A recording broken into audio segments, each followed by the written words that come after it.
Para muita gente, alfabetizar uma criança é ensinar as letras, a união delas, a formação de palavras e os sons. Mas vai bem além disso. Na verdade, tudo começa bem antes. Quem conta mais sobre isso para a gente é a psicopedagoga Maria Carolina Lolli. Tudo bem? Tudo bem, Elaine, graças a Deus. Bom, muita gente acha que só começar a mostrar as letras para o filho já vai conseguir um bom resultado, né? Mas tem que ter um trabalhinho anterior, né? Como é que é esse trabalhinho? Exatamente, a gente pensa que alfabetizar uma criança é trabalho só da professora, que tem uma idade certa para que isso aconteça, na verdade tem mesmo, né? Mas para que a alfabetização aconteça de maneira eficiente, as crianças precisam desenvolver outras habilidades cognitivas que são tão importantes quanto o próprio reconhecimento das letras e dos sons, né? Por exemplo, o rastreamento visual, a discriminação visual. A criança precisa perceber diferenças, semelhanças entre figuras diferentes, então a observação é muito importante. Além disso, a criança precisa desenvolver discriminação auditiva. Quando a gente fala de discriminação auditiva, a gente fala de outra habilidade importante, que é a ciência fonológica. Por exemplo, se eu pegar um telefone na mão, a criança sabe que aquilo ali é um telefone, o nome daquele objeto, né? Ela sabe também para que aquilo ali serve. Então, geralmente, as crianças bem pequenininhas, elas já colocam o telefone e ficam imitando os adultos, né? Então, essa consciência fonológica, o fato de você saber o que é um objeto, para que ele serve, também é uma habilidade importante para o desenvolvimento da leitura e da escrita. E também questões relacionadas à motricidade. A gente fala que a grafomotricidade é a coordenação motora fina, elas são habilidades aí que precisam ser desenvolvidas. Então, as crianças, antes delas saberem as letras, elas precisam recortar, elas precisam saber amassar bolinhas, elas precisam pegar o lápis corretamente. Então, são uma série de habilidades que vêm aí antes da escrita e da leitura.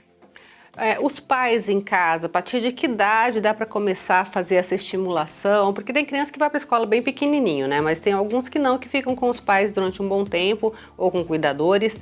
O que dá para ir fazendo e a partir de que fase, Carolina?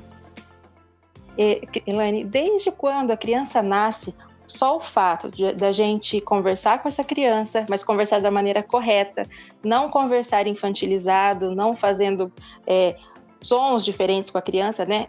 Falando as palavras como elas são pronunciadas, como nós estamos conversando aqui, o fato de expor essas crianças a estímulos variados de som, de cores, né?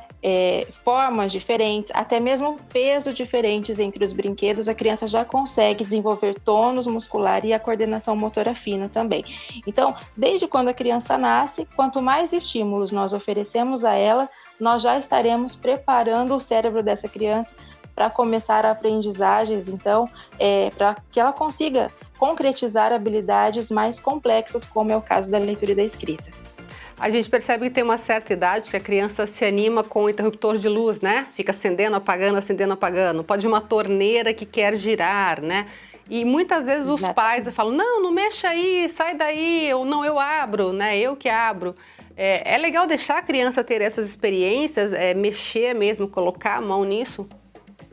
Exatamente, a partir dos 2 anos de idade, a criança ela já coloca significado nas coisas. Então, se ela apertou um botãozinho na tomada ali e ela descobriu que aquilo fez uma luz acender ou uma luz apagar, é claro que ela vai ficar intrigada com aquilo. E quanto mais ela mexer naquele botão ali, quanto mais ela treinar essa habilidade, ela vai ligar, então, isso de mexer no botão e acender e apagar a luz com outras descobertas que ela vai fazer. Então, às vezes, a gente dá um brinquedo de encaixar para uma criança e ela fica horas ali até conseguir encaixar. Quando ela consegue encaixar, ela tira e ela passa mais 1 hora treinando aquela habilidade. Isso é muito importante, deixar com que as crianças pratiquem, né? Isso a gente chama de experimentação na psicopedagogia e na neuropsicopedagogia. E essa experimentação, fazer com que a criança conviva com esses desafios, faz com que o cérebro dessa criança desenvolva novas rotas para solucionar problemas que vão vir ainda, coisas que ela vai descobrir. Nessas brincadeiras de encaixar, por exemplo, às vezes os pais falam, não, é assim, ó, faz assim, ó. É legal deixar a criança mexer, né? Não ficar dando a resposta imediata para ela. Tudo, Elaine, tudo na vida. A gente precisa errar, a gente precisa colocar a peça no lugar errado. Nós precisamos observar, né? Então, essa coisa de errar e aprender é muito importante. Nós falamos que o nosso cérebro, ele só cria novas conexões, ou seja, só é possível que nós tenhamos novas aprendizagens quando nós erramos, quando nós convivemos com uma situação problema e por nós mesmos nós conseguimos solucionar essa situação problema. Então, por isso que aprender com perguntas é mais fácil, aprender fazendo é muito mais fácil do que você assistir uma aula. Por isso que a gente não estuda matemática lendo, a gente só estuda matemática fazendo as contas, né? Então, o nosso cérebro ele é muito prático, ele é muito da experiência. Eu lembro que antigamente, o meu pai principalmente adorava dar massinha de presente pra gente, sabe? Então quando tinha uma certa idade assim, e a gente ficava mexendo naquilo, e aí ele brincava junto também, ficava fazendo lá os bonequinhos e tal. É um tipo de estímulo também que vai desenvolvendo, né? Principalmente a parte motora, né? Para depois pegar o lápis certinho para escrever.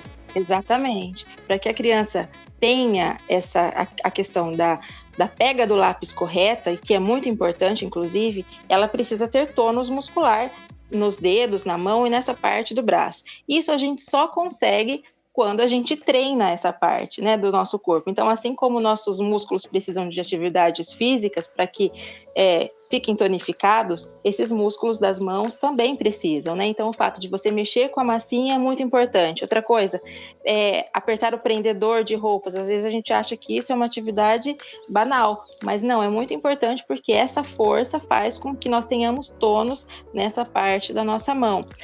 Fazer bolinha, sabe, de papel, que a gente fazia muito quando éramos crianças, né? Fazia bolinha de papel e colava no papel ali. Então, essas atividades, elas acabam fortalecendo essa musculatura e nos preparam para a pega correta do lápis. Muitas vezes, a gente acaba se deparando com crianças, com pessoas que não gostam de escrever porque falam que a escrita é desconfortável, que dói. Né? Dói justamente porque não desenvolveu essa parte, né, do corpo ali. Dói talvez porque tenha a pega incorreta do lápis, do instrumento de escrita, né? Então a escrita se torna desconfortável. Quanto mais força a gente tem, quanto mais tônus muscular temos aí desenvolvido, melhor é para essa questão também. Só depois de tudo isso vai para a alfabetização. Exatamente. Então, às vezes a gente vê, né, pais e mães muito preocupados com crianças aos 5 anos que não escrevem. Gente, não precisa se preocupar, é super normal. As crianças, elas precisam desenvolver outras habilidades para que essa aprendizagem aconteça. Senão a gente pula etapa. E se a gente pular etapa, as etapas subsequentes, elas acabam ficando prejudicadas. Então a gente vê crianças escrevendo, por exemplo, com 5 anos. Só que aos 8 anos, essas crianças apresentam muitos erros, essas crianças não conseguem ler aquilo que elas estão escrevendo, elas têm dificuldades na interpretação de texto. Isso acontece porque talvez pularam etapas aí nesse processo de desenvolvimento. Tá certo, muito obrigada pelas informações, viu? Imagina, Elaine.